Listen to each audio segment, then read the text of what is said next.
సంవత్సర కాలం పాలన జరిగింది.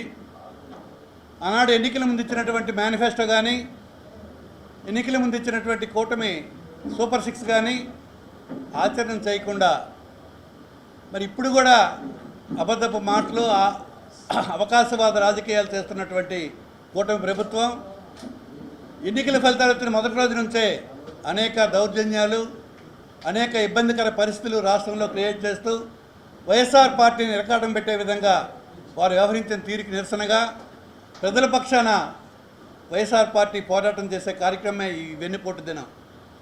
వెన్నుపోటు అంటే మేము కత్తి పట్టుకొని కోడికత్తిలాగా అందరినీ పొడిసే కార్యక్రమం కాదు. చంద్రబాబు నాయుడు గారు ముఖ్యమంత్రిగా ఉండి, కూటమి ప్రభుత్వ అధినాయకుడిగా ఉండి ప్రజలకి చెప్పిన మాటలు ఆచరణ చేయాలని చెప్పి ప్రజల తరఫున వైఎస్ఆర్ పార్టీ పోరాడుతున్నటువంటి పోరాటమే ఈ వెన్నుపోటు దినంగా మేము ఈ కార్యక్రమాన్ని చెప్తున్నాం. 4వ తారీఖున రాష్ట్రమంతా కూడా అన్ని నియోజకవర్గ కేంద్రాల్లో పెద్ద ఎత్తున ప్రజలతో స్వచ్ఛందంగా ప్రజలు కూడా తరలివచ్చి రావడానికి మరి మాకు అనేక రకాల సందేశాలు ఉన్నాయి. మరి వారి సమాచారం మేరకు వైఎస్ఆర్ పార్టీ శ్రేణులతో కలిసి ఈ వెన్నుపోటు దినం మళ్ళీ మీరు ఏదైతే వాగ్దానాలు ఇచ్చారో అవి ఆచరణ చేయాలని ప్రజల తరఫున పోరాటం చేయడానికే ఈ కార్యక్రమం మన ప్రీతమ నాయకులు జగన్మోహన్ రెడ్డి గారు పెట్టడం జరిగింది. మరి ఈవేళ దాన్ని కూడా పోలీసులు ఈ కార్యక్రమం చేయొద్దు, మీరు వెన్నుపోటు అంటున్నారు, అందుకోసం అటువంటి కార్యక్రమాలు అయితే మేము పర్మిషన్ ఇవ్వమని చెప్తున్నారు. నేను గౌరవ పోలీస్ అధికారులకి నేను రిక్వెస్ట్ చేస్తుంది ఏంటంటే, మేమేమి ఎవరిలాగా దౌర్జన్యాలు చేయడమో, ఇబ్బందులు పెట్టడమో, కత్తులతో పొడ్డమో, హింసించడమో మా పార్టీ ధ్యేయం కాదు. ప్రజల తరఫున మీరు ఏదైతే వాగ్దానం ఇచ్చారో అవి ఆచరణ చేయమని చెప్పి అడగడానికి ఏదైనా ఒక పేరు పెట్టాలి కనుక ప్రజలకి మీరు చేసే కార్యక్రమం, పార్టీ చేసే కార్యక్రమం మరి ఆ ప్రభుత్వ పరంగా ఉండి ఒక పక్షపాత వైఖరితో ప్రజల పక్షం మీరు వ్యవహరిస్తున్నట్టు తీరు, చిరుద్యోగులందరినీ మీరు తొలగిస్తున్నారు. ఇచ్చిన హామీలు ఏమీ చేయలేదు.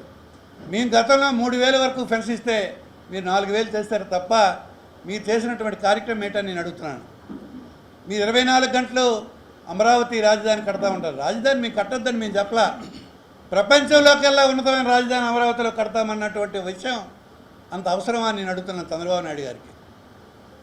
రాజధాని అవసరమే, నిర్మించండి, మీ ఆలోచన ప్రకారంగా రాజధాని నిర్మాణం చేయండి, కానీ పేద ప్రజల గురించి కూడా ఆలోచించండి అని చెప్తున్నాను. అనేక రకాలుగా పొట్టకూటితో పట్టుకున్నటువంటి రైతాంగానికి, రైతు కూలీ కోసం, పేద ప్రజల కోసం, విద్యార్థుల కోసం, రైతుల కోసం మీరు ఆలోచన చేయొద్దా అని అడుగుతున్నాను. ఈ రాష్ట్రంలో 62% రైతాంగం ఉన్నారు. రైతు కూలీ, రైతు ఆధారిత పరిస్థితుల మీద ఆధారపడిన జనాభా 62% ఉన్నారు. వారందరికీ మీరు ఏం సమాధానం చెప్తారు? మీరు కేవలం కొద్ది మందికి మాత్రమే ప్రయోజనం చేసే కార్యక్రమాలు చేస్తున్నారని మాకున్నటువంటి ఇన్ఫర్మేషన్. అది ధర్మం కాదు. మీరు యావత్ రాష్ట్రానికి సమాధానం చెప్పాల్సిన బాధ్యత ఉంది. మీరు నాయకుడిగా మీరు మంచి చేయండి, మీకు తప్పకుండా ప్రతిపక్షంగా మేము కూడా మీకు అండగా ఉంటాం, మీకుతో సహకరిస్తాం.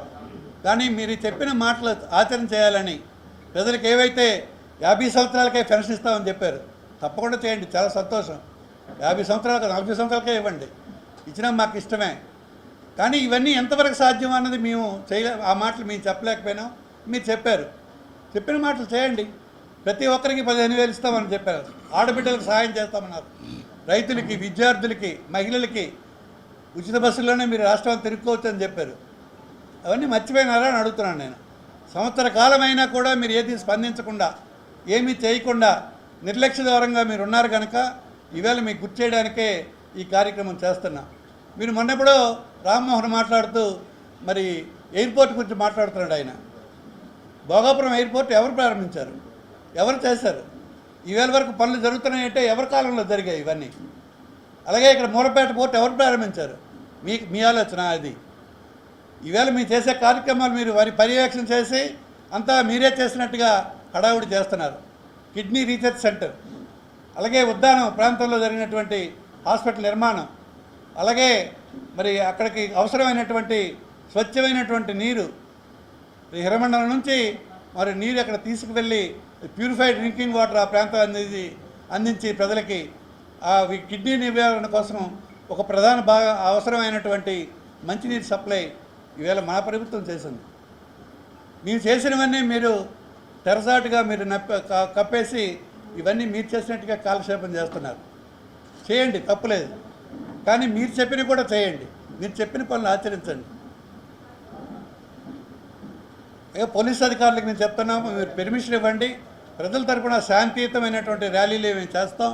మేము ఎవరికి ఇబ్బంది పెట్టే కార్యక్రమం మా పార్టీ కానీ మా నాయకుడు కానీ చెప్పలేదు. మీరంతా గడిచిన 5 సంవత్సరాల పాలన కూడా మీరు దృష్టిలో పెట్టుకోవాలని అడుగుతున్నాం.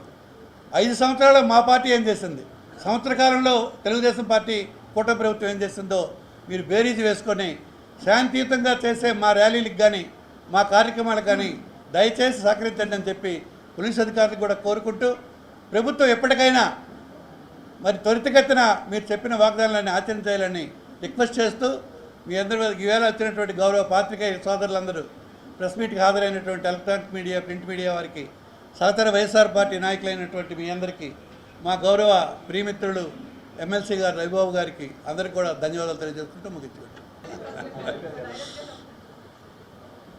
దీని గౌరవ ఆమ్దాల ప్రజలకు కానీ, జిల్లా ప్రజలకు కానీ, రాష్ట్ర ప్రజలకు కానీ, మా పాత్రికేయ సోదరిమణులకు కానీ చెప్పేది ఒక్కటే.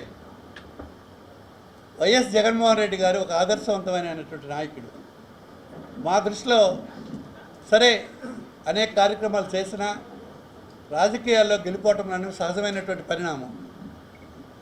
ఇవాళ ఓడిపోయినంత మాత్రం నా ప్రజాభిమానం ఆయనకి లేదన్న దానికి లేదు.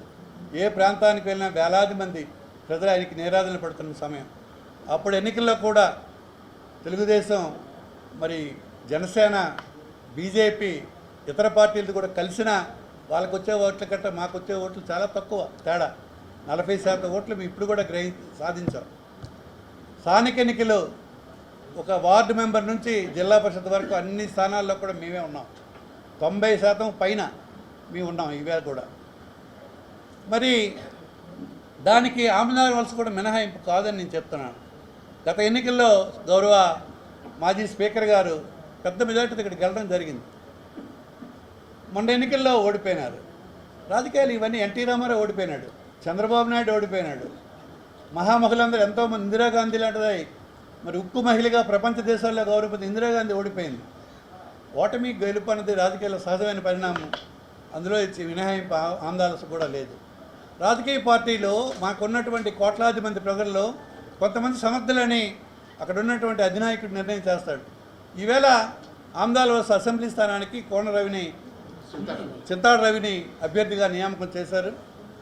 మరి ఆయన చదువుకున్న విద్యావేత్త, యువకుడు, ఉత్సాహవంతుడు, ఇటువంటి వ్యక్తి ఉండాలని చెప్పే భావంతో ఆయన నియామకం చేశారు. అలాగని గౌరవ స్పీకర్ గారికి కూడా తక్కువ చేయలేదు. ఈ పార్లమెంటరీ నియోజకవర్గానికి శ్రీకాకుళం అభ్యర్థిగా అతని నియామకం చేయడానికి కోఆర్డినేటర్గా వేయడం కూడా జరిగింది.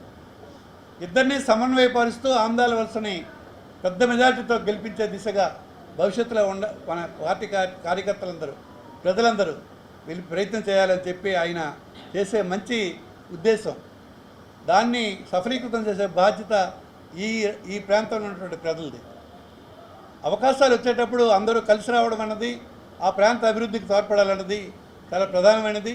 సీతారాం గారు కూడా గతంలో స్పీకర్గా గెలిచిన తర్వాత ఈ ప్రాంతానికి ఆమ్దాల వలసకు అనేక రకాలైన అభివృద్ధి కార్యక్రమాలు కూడా చేయడం జరిగింది వైఎస్ఆర్ పార్టీ ప్రభుత్వంలో జగన్ గారి సహాయంతో. మరి ఆయన పార్లమెంట్ అభ్యర్థిగా రేపు పోటీలో ఉంటారు. మరి రవి గారు మరి ఎమ్మెల్యే స్థానానికి పోటీలో ఉంటారు. ఖచ్చితంగా విజయం సాధిస్తాం.